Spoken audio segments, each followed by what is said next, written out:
आज 17 नवंबर 2023 को नैनीताल सरोवर नगरी में त्रिदिवसीय शिक्षक सांस्कृतिक समारोह राष्ट्रीय स्तर का मनाया जा रहा है, जिसमें पूरे देश के 23 प्रांतों के 400 से अधिक शिक्षक, रंगकर्मी, संस्कृतकर्मी प्रतिभाग कर रहे हैं। इसमें हिमालय कला परिषद श्रीनगर गढ़वाल का प्रतिभाग हो रहा है।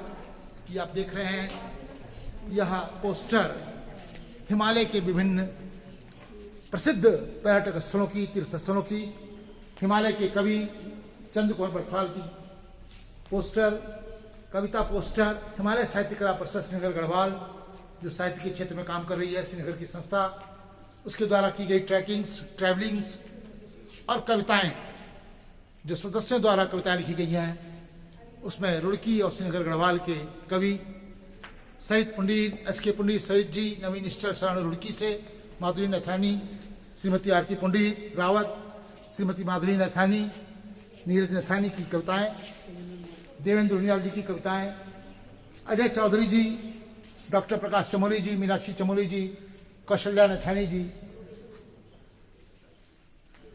यह 10 सदस्यीय दल यहाँ पे श्रीनगर गढ़वाल से आया है इस अखिल भारतीय स्तर के समारोह में भाग लेने झीलों की नगरी, तालों की नगरी, सरोवर नगरी नैनीताल में। आपको श्री गोपाल नारसन का नमस्कार। डिवाइन मिरर हिंदी चैनल में आपका बहुत बहुत स्वागत है। आइए जान लेते हैं आज की कुछ खास चर्चित खबरें। अभी आप जैसा कि देख रहे थे, नैनीताल में चल रहे 3 दिवसीय राष्ट्रीय शिक्षक सांस्कृतिक समारोह में देश भर से 23 राज्यों के 400 से अधिक शिक्षक, संस्कृति कर्मी प्रतिभाग कर रहे हैं। पोस्टल गैलरी में विभिन्न गतिविधियों के फोटो चित्र प्रदर्शित किए गए हैं। इस समारोह में नैनीताल, पौड़ी, रुड़की समेत अनेक स्थानों के कवियों की कविताएं भी अपनी उपस्थिति का एहसास करा रही हैं। भारत और ऑस्ट्रेलिया के बीच कल होने वाले फाइनल मुकाबले में अगर भारत जीतकर विश्व कप ट्रॉफी प्राप्त करता है तो एस्ट्रोटॉक के CEO Puneet Gupta AstroTalk users के बीच 100 करोड़ रुपए बांटेंगे। पुनीत गुप्ता ने कहा कि 2011 की तरह भारत विश्व कप जीतता है तो उनकी जिंदगी की यह सबसे बड़ी खुशी होगी।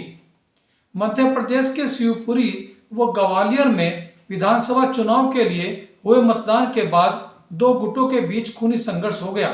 पथराव, आगजनी व गोलाबारी से एक महिला समेत 3 लोगों की मौत हो गई, जबकि दर्जन भर से अधिक लोग घायल हुए हैं।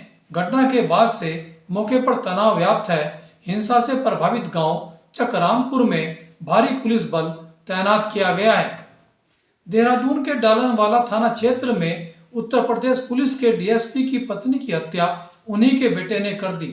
इस सनसनीखेज वारदात के बाद पुलिस ने हत्यारोपी बेटे को गिरफ्तार कर लिया है। उत्तर प्रदेश के मुरादाबाद में तैनात पुलिस के डीएसपी मलखान सिंह की पत्नी बबीता की उनके ही पुत्र आदित्य ने हत्या करने के बाद अपने हाथ की भी नस काट ली। पुलिस मामले की तहकीकात में जुटी है। 12 नवंबर से सुरंग में फंसे 41 मजदूरों का अब धैर्य जवाब देने लगा है। पीड़ितों के परिजनों को उनकी जान की चिंता सता रही है। हालांकि उनको बचाने के लिए रेस्क्यू ऑपरेशन का कार्य अंतर्राष्ट्रीय स्तर के विशेषज्ञों व आधुनिक मशीनों के माध्यम से दिन रात किया जा रहा है, लेकिन सफलता में होती देरी खतरे का सबब बनती जा रही है, जिस कारण अब पीड़ितों ने मंदिर की स्थापना करके भगवान का ही आसरा लेना शुरू कर दिया है और उन्हें उम्मीद है कि परमात्मा ही अब उन 41 लोगों की जान बचा सकते हैं। रुड़की में गौ संवर्धन संगोष्ठी में जगत गुरु शंकराचार्य राज राजेश्वराश्रम महाराज ने कहा कि जब तक गाय का वंश सुरक्षित नहीं है तब तक धर्म भी सुरक्षित नहीं है। उन्होंने गौ माता को भारत माता की आस्था का प्रतीक बताते हुए गौवंश की सेवा भाव से संवर्धन करने की भी बात कही। सिविल बार एसोसिएशन लक्सर में चौधरी सहदीप सिंह को निर्विरोध रूप से अध्यक्ष चुन लिया गया, जबकि सचिव पद पर भी हितेश को निर्विरोध निर्वाचित घोषित किया गया है। ब्रह्मा कुमारी चीफ रही दादी जानकी कहती थी कि सच को जानने के लिए अंतर मन में जाना पड़ेगा, तभी सच की शक्ति व खुशी प्राप्त की जा सकती है। देखिए आज का इसी विषय पर हमारा प्रेरक वीडियो। मैं कौन हूं तो अपन को थोड़ा क्या समझा, मैं कौन हूं तो इनसे शरीर संबंध दुनिया जो कुछ है इसको यहां कर दो तो अंदर जाओ। अगर मुझे सत्य को जानना है, देखना है, देखने के लिए भी अंदर जाना पड़ेगा, जानने के लिए भी बाहर की बातों से फ्री होना पड़ेगा। सच झूठ को समझने के लिए भी बुद्धि को अंदर बैठ एकाग्रता चाहिए। अगर सच को जानना है, सच की पावर पहले जानूं, सच में कितनी खुशी है, कितनी शक्ति है। पहला पुरुषार्थ झूठ से फ्री होना।